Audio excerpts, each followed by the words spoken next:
Hello, my name is Krishnapal. आप देख रहे हैं नेपाल कोचिंग क्लास।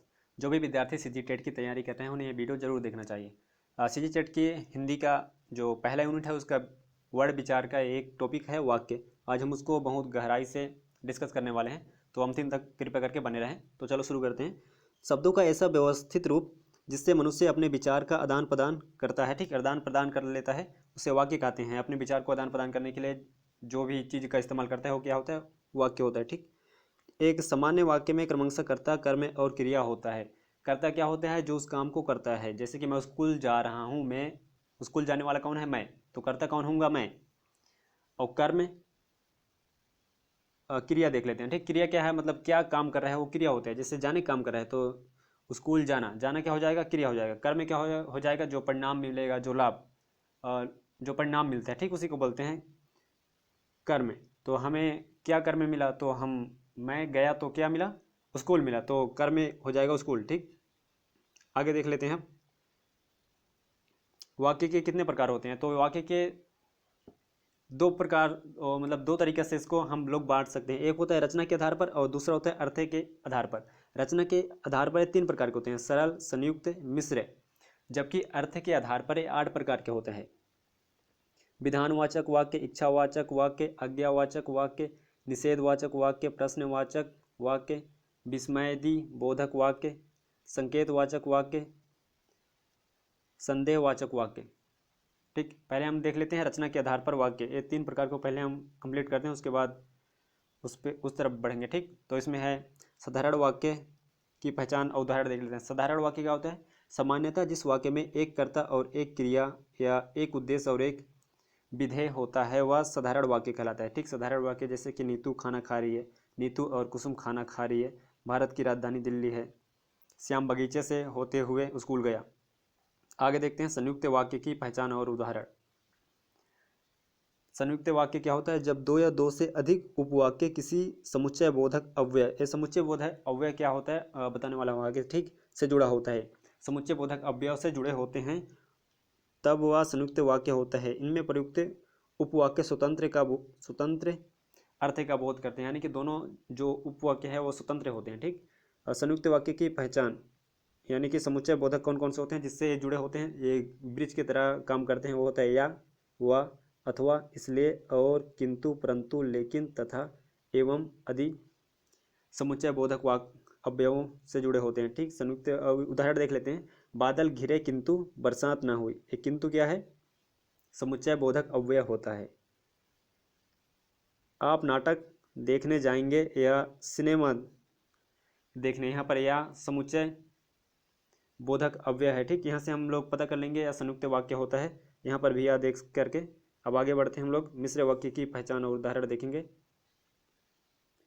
जिन वाक्यों की रचना एक से अधिक ऐसे उपवाक्यों से हुई जिसमें एक प्रधान वाक्य, इसमें एक प्रधान वाक्य होती है तथा अन्य जो होते हैं गौड़ वाक्य होते हैं, उन्हें मिश्र वाक्य कहते हैं। जैसे मिश्र वाक्य के प्रधान और अमिश्रित उपवाक्य, यानी कि जो प्रधान वाक्य है और जो अन्य गौड़ वाक्य है उन दोनों को कोई जोड़ने काम करेगा सेतु की तरह। तो कौन कौन से हो सकते हैं? तो जैसा वैसा, जो सो, जिसकी उसकी, जहाँ वहाँ, जब तब, जैसी वैसी, यदि तो, जिन्हें उन्हें, की आदि ये संबंध सूचक अव्यय से जुड़े होते हैं। इनके उदाहरण देख लेते हैं मिश्र वाक्य के। इसका उदाहरण है, अध्यापक ने कहा कि हमें देशभक्त बनना चाहिए। स्पष्टीकरण देख लेते हैं। उपयुक्त वाक्य में जो अध्यापक ने कहा ये प्रधान वाक्य है, यानी मुख्य वाक्य है, जबकि कि हमें देशभक्त बनना चाहिए यह आश्रित वाक्य होता है, यानी गौड़ वाक्य बोल सकते हैं। या वही मंदिर है जिसे पांडव कालीन माना जाता है। यहाँ पर देखो जिसे इन दोनों वाक्य को जोड़ा है तो हम यहाँ से पता कर सकते हैं कि ये क्या चीज़ है, मिश्रित वाक्य के उदाहरण है। अब हम जो वाक्य है अब उसे अर्थ के आधार पर देखेंगे। तो हमारा पहला कौन सा है? विधानवाचक वाक्य। कुल 18 हैं, सॉरी 8 हैं। 8 को हम लोग डिस्कस करेंगे। ये रहा पहला विधानवाचक वाक्य। या वह वाक्य जिसे किसी प्रकार की जानकारी प्राप्त होता हो, ठीक, वह विधानवाचक वाक्य कहलाता है, जिससे हमें जानकारी प्राप्त हो। जिन वाक्यों में क्रिया के करने या होने का बोध हो और ऐसा वाक्य में किसी काम के होने या किसी के अस्तित्व का बोध होता हो, उन्हें विधिवाचक या विधानवाचक, विधानवाचक को हम लोग विधिवाचक भी बोल सकते हैं। उदाहरण देख लेते हैं। भारत एक देश है, विद्यार्थी प्रतिदिन विद्यालय जाते हैं, श्री राम के पिता का नाम दशरथ था, मजदूर ने श्रम पूर्वक कार्य किया, दशरथ अयोध्या के राजा थे। तो हमें एग्जाम में पूछ सकता है कि विधानवाचक कौन कौन सा, मतलब वाक्य दे देंगे और कौन से वाक्य के अंतर्गत आता है, कुछ इस प्रकार से।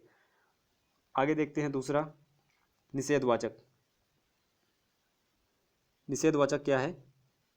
जिन वाक्यों में कार्य ना होने का भाव प्रकट होता है, ठीक, जो कार्य नहीं होगा यानी ना रहेगा, उसमें ना वो निगेटिव प्रकार से होगा, उसे बोलेंगे निषेधवाचक। जैसे उदाहरण देखते हैं, मैंने दूध नहीं पिया। यहाँ पर ना होने का भाव मिल रहा है, नहीं, जैसे नहीं है, इसमें कई कर्मचारी ईमानदारी नहीं होते हैं।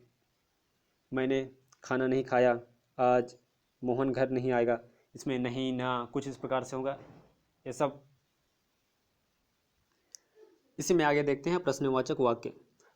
वह वाक्य जिसके द्वारा किसी प्रकार का प्रश्न किया जाता है, वो किया जाता हो, ठीक, वह प्रश्नवाचक कहलाता है। जैसे उदाहरण, मौसम कैसा है, क्या तुमने लाइक किया, क्या तुमने सब्सक्राइब किया, तुम कैसे हो, मैं यहाँ क्या कर रहा हूँ, तुमने ऐसा क्यों किया, ठीक। आगे देखते हैं आज्ञावाचक वाक्य। आज्ञावाचक वाक्य क्या होता है? तो वह वाक्य जिसके द्वारा किसी प्रकार की आज्ञा दी जाती है, ठीक, आज्ञा दी जाती है या प्रार्थना की जाती है, वह विधि सूचक वाक्य कहलाता है। आज्ञावाचक वाक्य को ही हम लोग विधि सूचक वाक्य कहते हैं। जैसे कि बैठो, मेरे लिए किताब लाओ। बैठो, ये क्या दिया जा रहा है? आज्ञा दिया जा रहा है। मेरे लिए किताब लाओ, या क्या किया जा रहा है? प्रार्थना किया जा रहा है, ठीक। आज्ञावाचक वाक्य के अंतर्गत आएगा। सब्सक्राइब करो, लाइक करो, शेयर करो, ठीक, ये भी आज्ञावाचक के अंतर्गत आता है। बैठिए, आज की पढ़ाई पूरा करो, कृपया बैठ जाइए, शांत रहो, कृपया शांति बनाए रखें। आगे देखते हैं विस्मया बोधक, ठीक,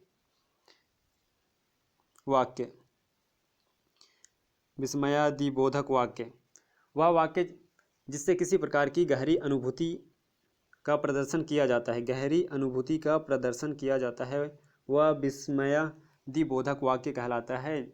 जिस वाक्य में आश्चर्य, हर्ष, शोक, घृणा आदि की भाव व्यक्त हो, उसे विस्मयाबोधक वाक्य कहते हैं। जैसे उदाहरण, आह कितना सुंदर उपवन है, अरे वह भारत की दीपिका ने स्वर्ण पदक जीत लिया, ओह कितनी ठंडी है, आह झील की दृश्य बहुत मनोरम है, बल्ले हम जीत गए। अब इसी में आगे देखते हैं हम लोग इच्छावाचक वाक्य। इच्छा से नाम से स्पष्ट है, यानी कि इच्छा। जिन वाक्यों में किसी इच्छा, आकांक्षा या आशीर्वाद का बोध होता है, उन्हें इच्छावाचक वाक्य कहते हैं। उदाहरण के लिए देखते हैं, भगवान तुम्हें दीर्घायु करे, नववर्ष मंगल हो, ठीक, ईश्वर करे तुम कुशल लौटो, कल्याण हो, मेरा चैनल ग्रोथ हो, ये सब इच्छावाचक वाक्य होते हैं। अब इसी में आगे देखते हैं संकेतवाचक। संकेतवाचक, संकेत का मतलब होता है संकेत देना, ठीक। जिन वाक्यों में किसी संकेत का बोध होता है, जिन वाक्यों में किसी संकेत का बोध होता है, उन्हें संकेतवाचक वाक्य कहते हैं। इन वाक्यों में किसी न किसी शर्त की पूर्ति का विधान किया जाता है, इसलिए इन्हें शर्तवाची वाक्य भी कहते हैं, या संकेतवाचक या शर्तवाची वाक्य दोनों कह सकते हैं, ठीक। उदाहरण देखते हैं, यदि तुम भी मेरे साथ रहोगे तो मुझे अच्छा लगेगा, वर्षा होती तो अनाज पैदा होता, यदि पेड़ नहीं काटते तो ऑक्सीजन पर्याप्त होता, यदि महामारी समाप्त हो जाती तो विद्यालय खुल जाते। इसमें संकेत किया जा रहा है, जैसे कि यदि तुम मेरे साथ होते तो मुझे साथ रहोगे तो मुझे अच्छा लगेगा, यानी कि उसे अपने साथ रखने के लिए एक तरह के संकेत कर रहे हैं, ठीक। अब आगे देखते हैं संदेहवाचक। जिन वाक्यों में संदेह का बोध होता है, उन्हें संदेहवाचक वाक्य कहते हैं। उदाहरण के लिए, क्या वह यहाँ आ गया, संभवतः कोरोना इस वर्ष समाप्त हो जाएगा, क्या उसने काम कर लिया, संभवतः वह सुधर जाएगा, शायद मैं कल बाहर जाऊँगा। हमारा सेशन यहीं पर आज ख़त्म होता है, और या 8 के 8 मैंने पूरा बता दिया। यहाँ पर ख़त्म होता है। तो प्लीज़ लाइक और सब्सक्राइब करें। Thank you.